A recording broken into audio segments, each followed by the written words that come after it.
Welcome to Life Transformation Radio. This show is all about life transformations and our journey from where we were to why we are doing what we are doing today. We will discuss the hiccups, the roller coasters, and the blood, sweat, and tears that has been poured out while discovering our purpose. It is all about our transformations. Here is your host, Sean Douglas. Good morning, good afternoon, and good evening. Welcome to another episode of Life Transformation Radio. I am your host, Master Resilience Implementer, TEDx speaker, business positioning strategist, and international best-selling author, Sean Douglas. This show is currently heard in over 90 countries. So whether it's your first time joining us or you've been listening to us for some time, I want to thank you to those who are listening from around the world. Life Transformation Radio is all about our transformation. Here, we tell the stories of why we're doing what we're doing. We highlight that transformational moment that changed our lives and how we use it to then transform others and elevate their lives as well. You can listen to us live right here on the Blog Talk Radio Network, Tuesday through Friday at 5:30 p.m. Eastern Time. However, today, Monday, June 1st, I'm here with my good friend, Matty B, and it is book launch time. So on this very, very special episode of Life Transformation Radio, we are launching his newest book, and we're going to talk about that today.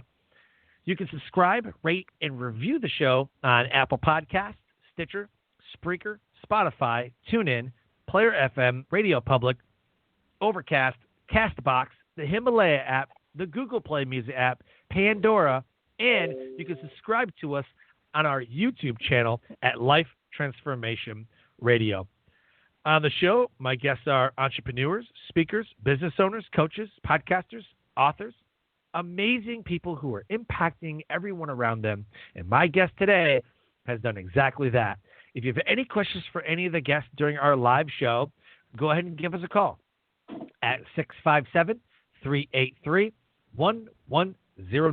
Again, the number is 657-383-1109. And with that, please help me welcome to the show my guest for today, Matty B WOOOO. Matty, welcome to Life Transformation Radio. Well, thanks a lot, Sean. But just to let you know, you pronounced my name wrong. It's pronounced, Matty B. You have to do it, man. Only you can do it better. So funny. I was saying, man, you're gonna have to do it because I didn't pronounce your name right. I'm gonna have to. You're gonna have to intro it because I just can't do it justice. Yes, and now the guest of the show is Matty B WOOOO. So funny. Anytime Matty walks in a room and you hear that, Matty's here. Guys, everybody, Matty's here. He's here. He's in the building. Matty is in the building. Oh, so funny, Everybody man. knows I'm in the building. Oh, yeah. We met like 3 years ago. At least. In 2017, when I had first launched Life Transformation Radio. I launched it in February of 2017. And you were at New Media Summit in San Diego, and that's where we met.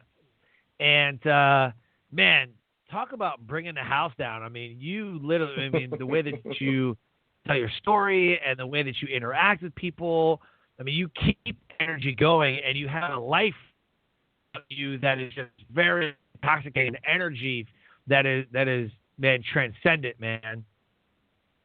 I energize people, motivate them, and get them in a happy mood and get them screaming, woo! Pretty much. Pretty much. Absolutely, man. Excited to do this. The title of this episode is From Rock Bottom to Redemption with Matty B. Woo!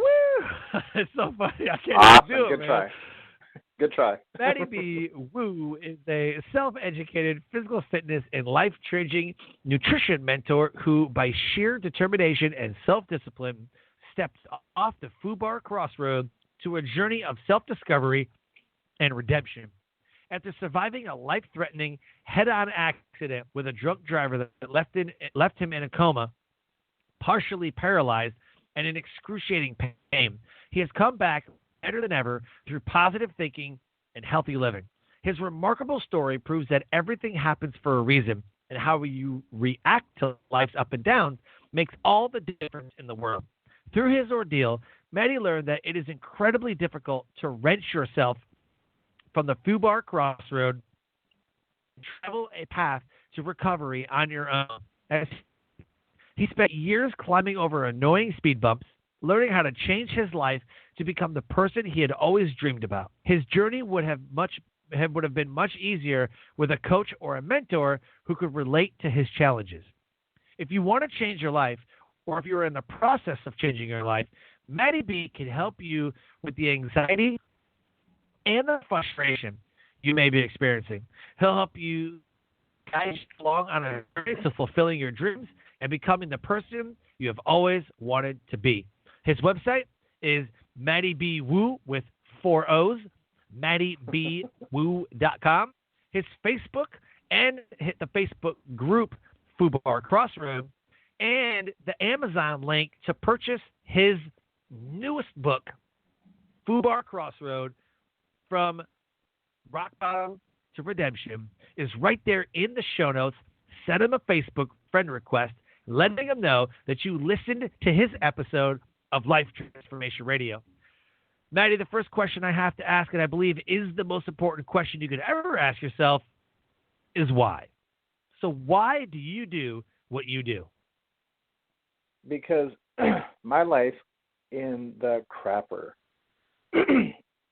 And I saw no way out. I was a convicted felon, living a life of misery, on probation, working the worst job you can imagine, just making enough money to buy ramen noodles every day for a crappy meal. And then, when you knock on somebody's door and they don't answer, but you're wondering, their car is here, I know they're there, and you keep knocking, nobody answers, right? Well, God kept knocking at my door to try to tell me how to get out of my hole, and I wouldn't answer the door. So he knocked a little louder. I still wouldn't answer the door. He knocked a little louder. I didn't answer the door. Well, he knocked so loud, he used another car smashing into my car to knock and wake me up. And I was like, okay, I'll answer the door. So right. When I came out of the coma, I had amnesia and was paralyzed. Woo! Best thing that ever happened to me. So having amnesia literally was the best thing that ever happened to me, because I forgot what a loser I was in my previous life, create a new life, and didn't have any of my memory at all. Didn't know who I was, didn't know my family, didn't know how to count. Had to learn the alphabet again at 25, had to learn how to count at 25. But I started to make a new life for myself. Wow. And that's when I saw that everybody has a second chance if they take it. Because the thing is, I got in an accident, and I was almost killed. And accidents like that happen every day, And every day, the people that almost get killed go, oh, my God, I'm such a victim. Poor me. I almost got killed. And that person that hit me, I hate that person. They almost killed me. That person's rotten. Oh, poor me. When I came out of the accident, I was like, I'm alive. Woo! and I never had right. harmful or hateful feelings toward the person that hit me. Didn't even think about it, And did not think of myself as a victim in any means. I was like, yeah, I'm alive. Awesome. I get to start over, And I start building my new life. And I was just happy as could be to have a second chance, So I wasn't playing the victim. I was like, awesome. I'm still in the game. I've accomplished things. So I came out of my paralyzation. I was paralyzed on my right side, and both my knees were broke from hitting the dash, and all my joints and tendons were torn on my right side. I had extremely limited mobility. And since my accident, I was athletic before my accident, but since my accident, I have reached heights that I never could have imagined before my accident. And I was in perfect health before my accident, and then getting hit head on in a coma, partially paralyzed, and broke knees, torn ligaments and stuff, to come back from that and be 10 times better than you were before. That's a note. Take notes. It's like unheard of. Yeah, it's like unheard of. Yeah. So were you? So you're a pretty buff dude, man. And I know you got into some bodybuilding. So was that before or after the accident that you started taking that up? So before the accident, I was in powerlifting meets. Usually just deadlift. Once in a while I'd do bench press, but I dominated deadlift. I always won deadlift for my weight. And I mean, I wasn't big at all, and I'm still not huge or nothing. But after my accident, so before my accident, I weighed 160 pounds, and I would do deadlift meets and win those. But that was the farthest I ever went with any competitions and stuff. And then after my accident, as I'm sitting on the couch, because I couldn't really move because I was in extreme pain, could barely stand up and stuff. So that was the only time in my life I ever sat and watched TV, because TV is a waste of time. But I'm watching TV and I saw The World's Strongest Man. I was like, oh my God, that is awesome.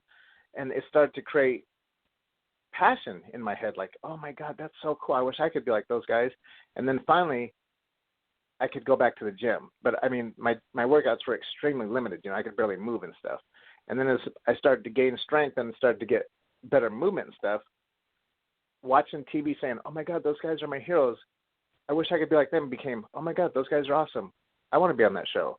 Oh my God, I think I could be on that show, So it transformed over time. In 3 years after my accident, when the doctors had told me in the hospital, you can never exercise again, your body's way too damaged. You need to take high doses of pain medication. Just sit on the couch, watch TV, let your family take care of you. Don't stress your body. Your body is, damaged very bad, so don't stress your body. And that went in one ear and out the other. So 3 years after my accident, I competed in the World's Strongest Man for the first time, and I competed in it 2 years in a row. No, I did not win, but I was in the contest. Woo! That was like a dream come true to me, man. I got to meet all my heroes I watched on TV and was just in awe of, Oh, Bill Kazmaier, 80, 81, and 82, and now he's a commentator. So I got to go up, shake his hand, and go, Bill, I love you. You're awesome. The other competitors, it was cool. Yeah, dude. So yeah. So my very why cool, is, man. Anybody can get a second chance, but please don't let it take a head-on car accident to wake you up. I can wake you up. Let me help you. Oh yeah, no, 100%, man, absolutely. So out of all of this, one more quick thing. Yeah. Because that's the thing. Accidents like this happen every day, but here's how they end.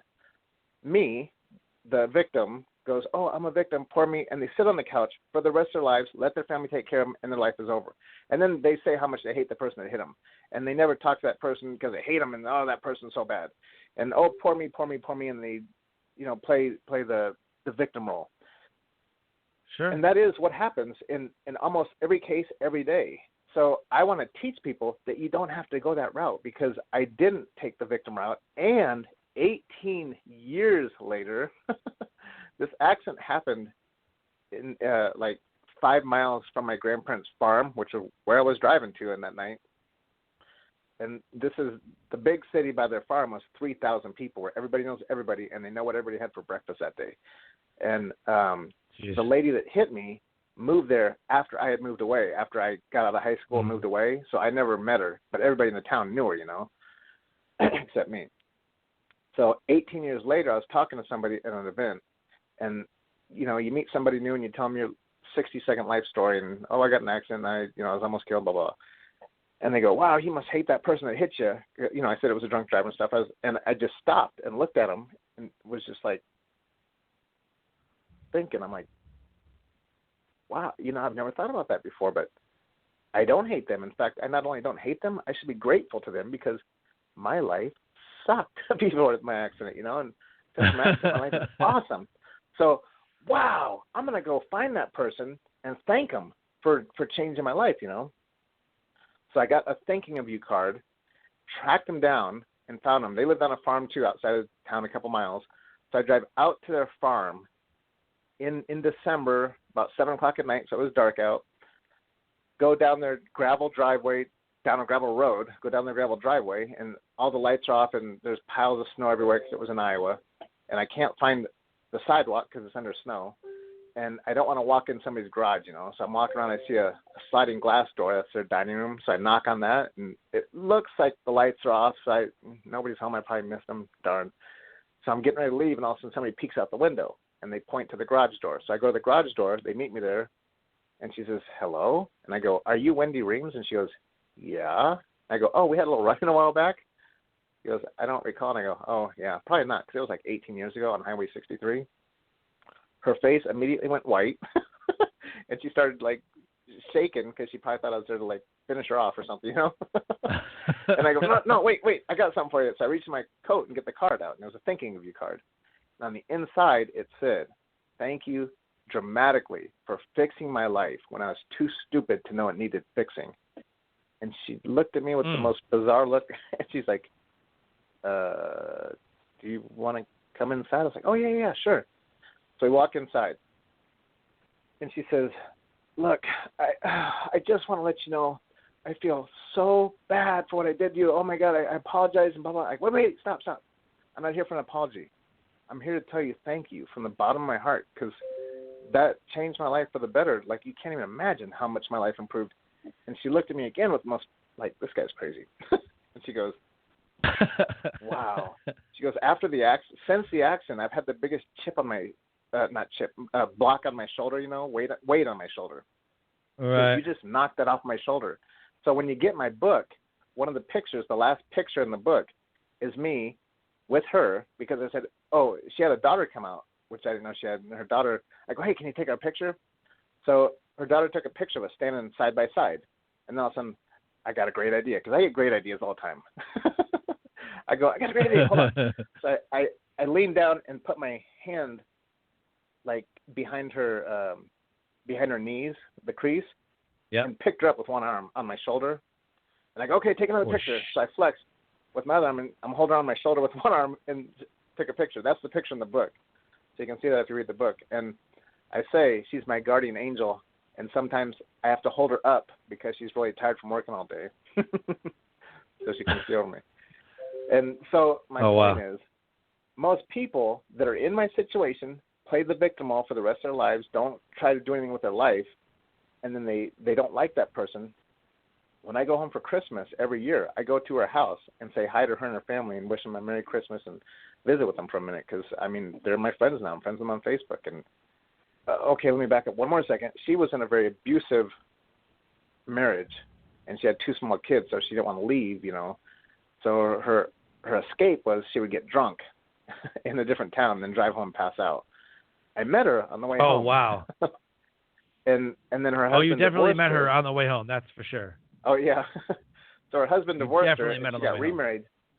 Yeah. So her husband divorced her. She got married to another guy who had 2 kids of his own. She had 2 kids of their own. They had 1 daughter together. They have a beautiful family, and they're happy as can be. So the accident was a remedy for 2 people that needed fixing. So it's how you look at things, because most people look at it and say, oh, I was a victim. That lady almost killed me. She's terrible. Or it was, you know, oh, heinous crime. No, it was God saying, you both are messed up. Let me fix you. Wow. And he fixed us. Dude, awesome. That's incredible, man. Like, I just think about what you said, man, and, like, that is absolutely incredible. 2 people needed fixing, and they collided. Like, literally, head-on collision, like, collided, you know, and I'm wondering, you know, first of all, I mean, I wonder what her medical condition was, right? Usually they say that the drunk people are the ones that are less hurt because their body's all limp and they don't know anything anyways. And when conscious people get hit, they usually try to brace, and that's how they get. That's literally how you get messed up, is because you're trying to brace and, like, impact, and, like, you're putting stress on your body. You know, like you're putting your arms out forward, and then it breaks your bones and stuff. When that person wouldn't even do that, they would just let their body flail all over the place, and then, you know, they'd be fine. So right. So here's the funny thing about that. One, she was still conscious. She was saying, help, I think I've been in an accident, when the police got there. And she had a minor injury on her arm and maybe like a little cut on her face or something. That was it. Me, the blockhead I was, I didn't have my seatbelt on. So luckily I did. Oh my God. Luckily I hurt myself really bad, but luckily I did brace myself. I don't know how you didn't fly out of the windshield with no seatbelt on. So the point of impact was 120 miles an hour, each going 60. And they said that when they see accidents like that, if one person doesn't have their seatbelt on, they pick them off the road in pieces. And they go, so it's like a miracle that you lived. And the miracle, I bent my steering wheel in half, and then I bent the steering wheel column straight up to the windshield. So that took away part of the impact, but then I still slid ahead and hit my knees on the dash, broke my knees, and hit my head on the windshield, and that's why I was in a coma. But at least I dampened the impact by crushing the steering wheel and bending it. Oh my and there's pictures of dude. that in the book too, where you can see my steering wheel was just mangled and bent up into the windshield. Yeah, that's so crazy, man. Yeah. So what would you say is your, usually when things like this happen, victim mentality or there's a 501c3 that would get started, or something amazing happens from these dark moments. We're in these dark nights of the soul, and we're laying in this hospital bed going, woe is me, woe is me. Like, man, I don't know what to do now. My life is over. And especially if, like, you're an athlete. But that's not the case for you. So what would be your transformational moment that changed your life and put you on the path to what you're doing today? The funny thing is, my transformational moment was when our cars collided. Because before that, I was a professional, not amateur, not semi-professional, professional victim. Everything was never my fault. I was always a victim. It wasn't my fault. I'm such a victim, you know. And that's how I was my whole life up until then.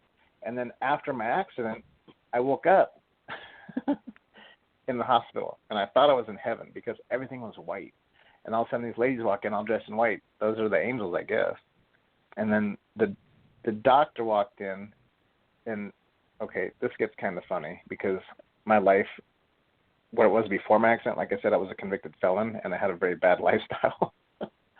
So when the doctor came in, I'm like, oh, he doesn't look like a nurse. An angel.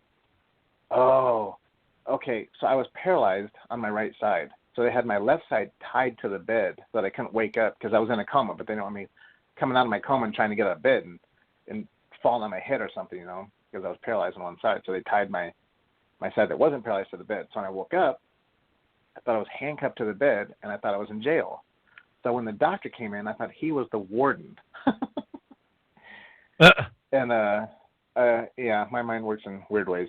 So, but I was looking at all this thinking, like, I have no idea what's going on because I didn't know who I was. I didn't know where I was. I didn't know anything about myself. So I didn't know I was an athlete. I didn't know that I had limited mobility at that time. I didn't know anything, you know. So I just started to reconstruct my whole life. And before my accident, number one, I was the professional victim. But number two, I was also a total know-it-all. So you could not teach me or educate me about anything because I already knew it all. So after my accident, that was great because before my accident, I didn't know hardly anything. But after my accident, I knew that I didn't know anything because I didn't know how to count. I didn't know my own name. I didn't know the alphabet, you know. So I learned from scratch, totally from the beginning again, which was awesome. Awesome for a couple reasons. Because as I'm learning everything new, I was learning it myself, and I would find the information I wanted to study and study it myself, not in school. And that's a touchy situation too. But won't get into it deep here. But I didn't have somebody tell me what to learn and their opinions of what I needed to learn, you know? I guess that's just enough. Right. Yeah, absolutely, man. What I think is great about that is that you recognized afterwards that you needed to change, and sometimes, you know, that's what happens. I remember in 2007, you know, I was at the peak of my entrepreneurial career at that time. You know, I was running, you know, multi hundreds of $1,000 business. I was in the military still, but had like a very successful business, and I was partying all the time. I had girls in and out of my house. It was like a revolving door in my bedroom, man. And I was living the rock star lifestyle. Like if I was you could have called me an 80s hair band the way that I was living, man, except for like drugs. Like I didn't do any drugs, but I mean, just wake up in the morning, like 10 o'clock in the morning, get a shot, start my day and, hey, tell the girl she's got to go and and then have a party the next night and then invite people over I didn't even know, like people I just met, like, come on to the party. I mean, it was just, that's what it is, man. We lived a rock star lifestyle, big house, lots of money, big house.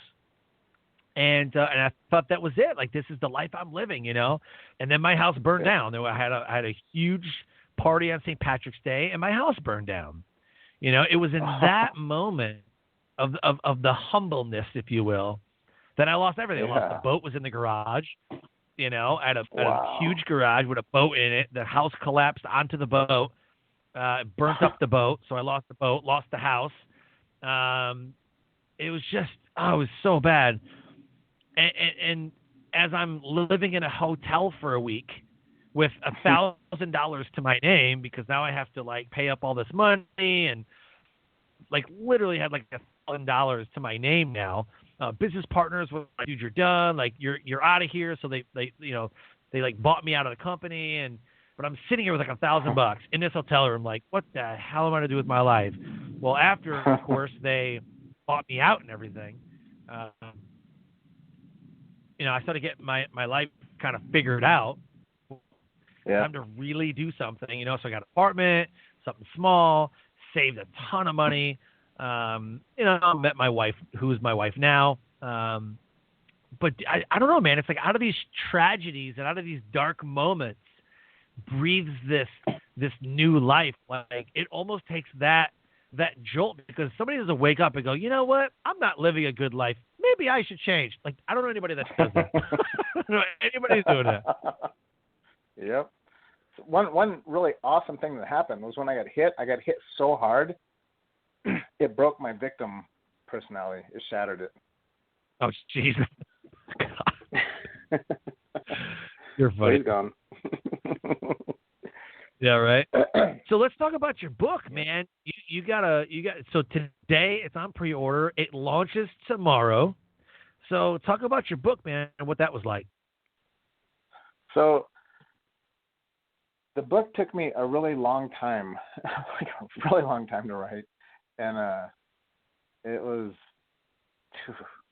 I think, close to 4 years, I guess. And it wasn't. Wow. I mean, it was supposed to take like 6 months. But I wrote the first copy, and it wasn't good, and I learned a lot about myself and I don't know how to say it, but my process, I guess, because when I wrote the first book, I just wrote basically a book of facts about my life. I was born here. Then when I got older, I moved here. Then I moved here, I got a job. Then I went to school here. And it's not really a book, a story. It was just facts laid out of my life.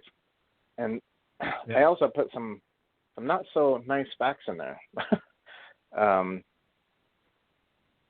Disagreements I had with people. And there was some hatred in the book, And my new author said that you don't want that in the book. That's not good. And I go, okay.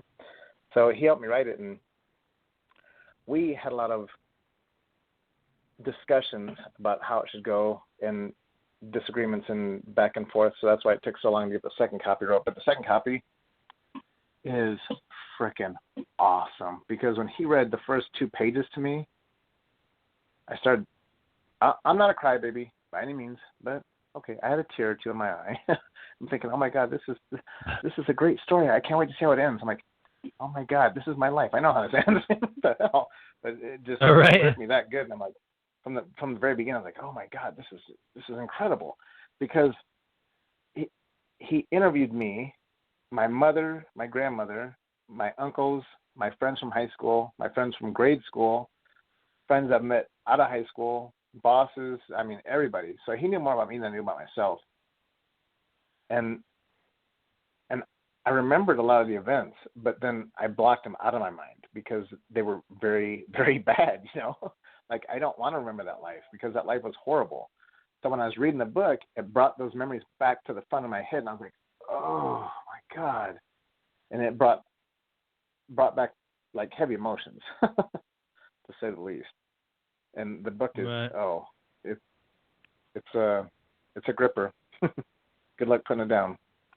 Oh, it's definitely is that. It definitely is that. So the book is available on Amazon. There's a link in the show notes. It's on pre-order right now, and you can go to Amazon and just type in FUBAR CROSSROAD.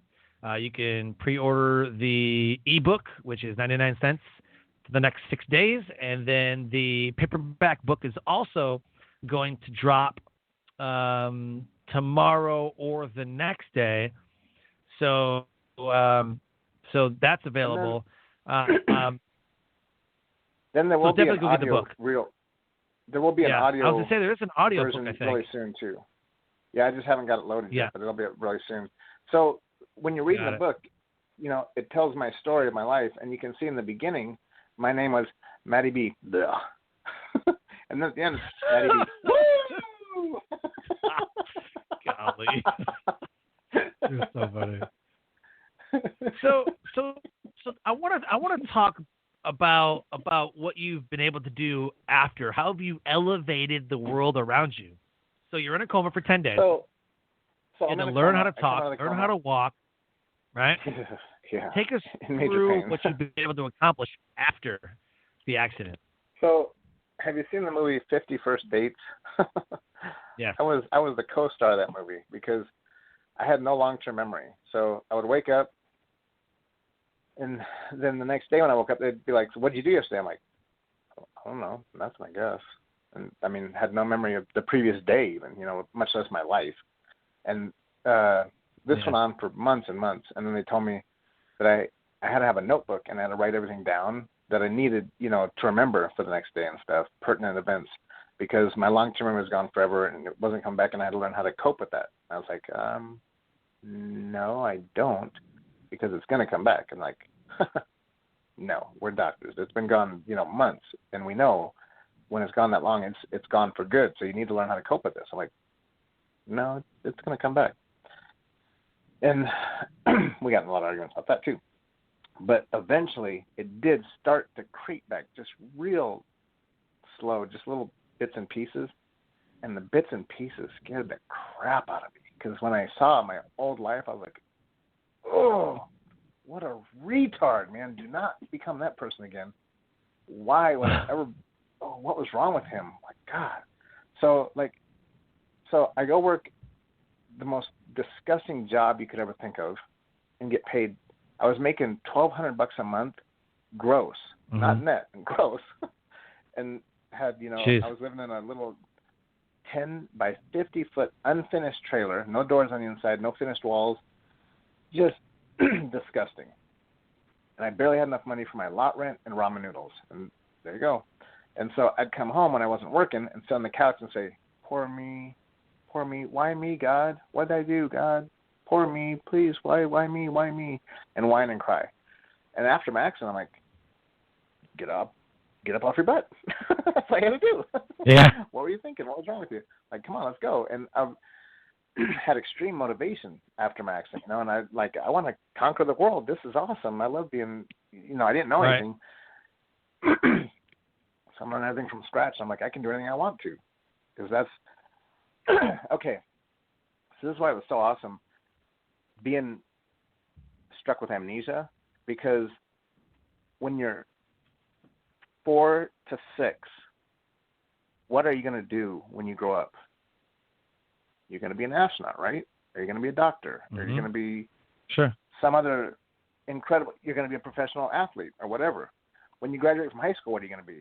Well, hopefully I can get a job at McDonald's, or maybe I can get a job at Best Buy for minimum wage, or, you know, I hope I can pay my rent this month. Your dreams are when you're a little kid. So when I had amnesia, I was 25, but I was an infant again because I was born again. So I had all the humongous, massive dreams in my head again, which was awesome because I didn't have to go back to school and have them all crushed. So from 25 to today, my dreams didn't go away. They've just simply gotten bigger and bigger and bigger since then. They were big to start with, but they're tremendous now. And it's awesome. Yes. Everybody needs to keep dreaming. And people lose their dreams too often and too early in life. Get them back. Oh, for sure. For sure. When I was 5 and 6 years old, I wanted to be a farmer.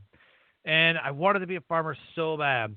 My grandfather had tractors and you know, a huge area of you know, where he would farm, and he would go and farm other people's hay and wheat and different things, and he had his own stuff that he'd plant. And I remember chucking, I don't know, man, like we were snapping the ends of peas off with my grandmother, and we would hook them up and make like string beans and stuff. So I mean, I just remember this. Yep. Well, as I grew older, I was like 10 years old. Yeah. What state was that? Michigan. But they're from Tennessee and Kentucky. But the farm was in Michigan, right? Yeah. I grew up on a farm in Iowa, so I baled hay and picked up rock and pulled weeds and all that stuff too. And I loved it. Yep. It was the funnest thing I ever did. And that was a blast. Loved it. Yep. Yeah. Yep, absolutely. Getting to drive a tractor when you're 10 is awesome. Oh, yeah, absolutely incredible. But then you get you get curious, right? You start asking questions and like, well, how much does it cost and what does it do? And you know, before when you're young, you're like, this is awesome. I want to do this all the time. You know, you're not really thinking about how it's made. Yep. You're not questioning the you know, what adults would question, you know, how can I pay for this and things like that. But then you get 10 years old, it's like, well, how much does a tractor cost? And what do you need to do? And like combines are like $250,000. You're like, I'm never going to have that. Oh, I'm never going to have I'm like $250,000. I'm never going to have that. A tractor, $100,000? Oh my gosh. Yeah. I'm never going to have this. You know, especially if it's like a John Deere or like somebody good, you know, like, I'm never going to have this. Like, how is this possible? You know? So you just said something. You start to think like, you know, if this isn't for me. Right. You just said something that was very, very important. You said when you're little, it's really awesome. You know, I want to be a farmer when I grow up. You don't think about how. And then as you get older, you sort of go, it would cost so much money and this stuff. So the way to dream is to find what you want to do and just convince yourself you're going to do it. Screw the details. Just focus on the event, because if you dream it big enough, it'll happen, because you don't know how it'll happen, but if you keep the desire, you'll find the ways. You know, if you find the ways before you create a desire, the ways will seem too large, too scary, too devastating, scare you away. But if you don't think about the details at all, just focus on, I'm going to do this, blah, blah, blah, and then you're driving towards it, and all of a sudden, all the ways to do it just start happening, and they just start appearing to you, like easy. Mm-hmm. So yeah, that's the reason that we don't dream as we get older, because they teach us, that's impossible. Not impossible if I want to do it bad enough. Anything's possible then. Yeah. So that's what you got to keep in mind. Absolutely, man. Screw the details. Absolutely. Yep. So what I want to do is I want to give somebody. Yeah, go ahead. When I'm sitting on a couch in extreme pain, can't even get up to walk, and I see on TV these guys pulling buses and flipping 700-pound tires, I go, I want to do that. And then I could barely move, you know. That gave me the desire to get up and move. I'm like, Mom, I want to go to the gym. My mom had to drive me to the gym for like 6 months, because I couldn't. If you have head trauma and you go into a coma, you can't drive for 6 months, because I got to wait and see if you're going to have seizures. Right. So for 6 months, I couldn't drive.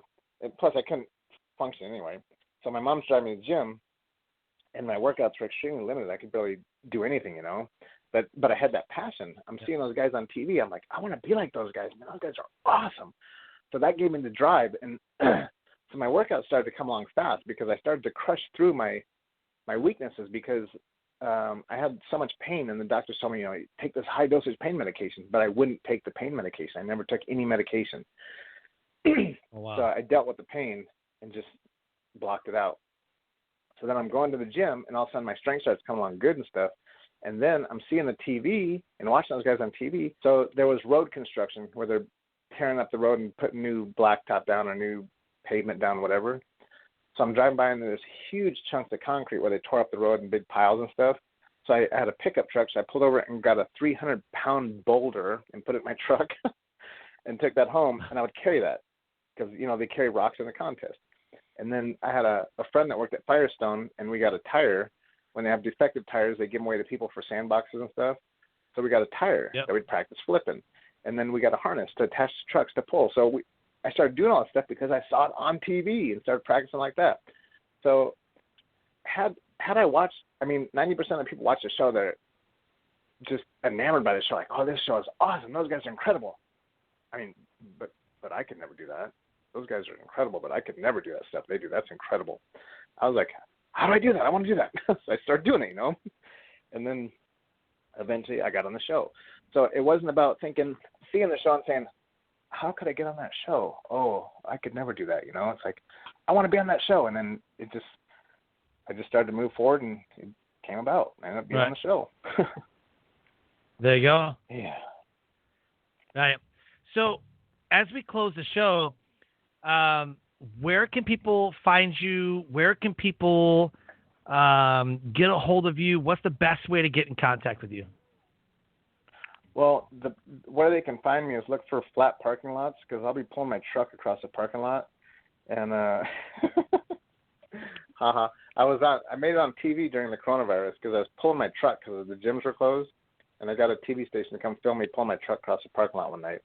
But to find me, they can go to Matty B WOOOO.com is my website, and that's where the book is and everything. And then Facebook is Matty B WOOOO, and then my fan page is the same thing too. And so that's where you can go to find me. And I also have an email, Matty B WOOOO @mail.com, not Gmail or any. It's just straight mail.com. Right. Yes. Right. And then go to Amazon or click the link below and look for the FUBAR CROSSROAD book. Get it on pre-order today. It drops tomorrow. Highly anticipated. And I'm telling you, if you're living life at a low level, this is the book that you need, especially during the time of Corona and riots and uncertainty and people freaking out.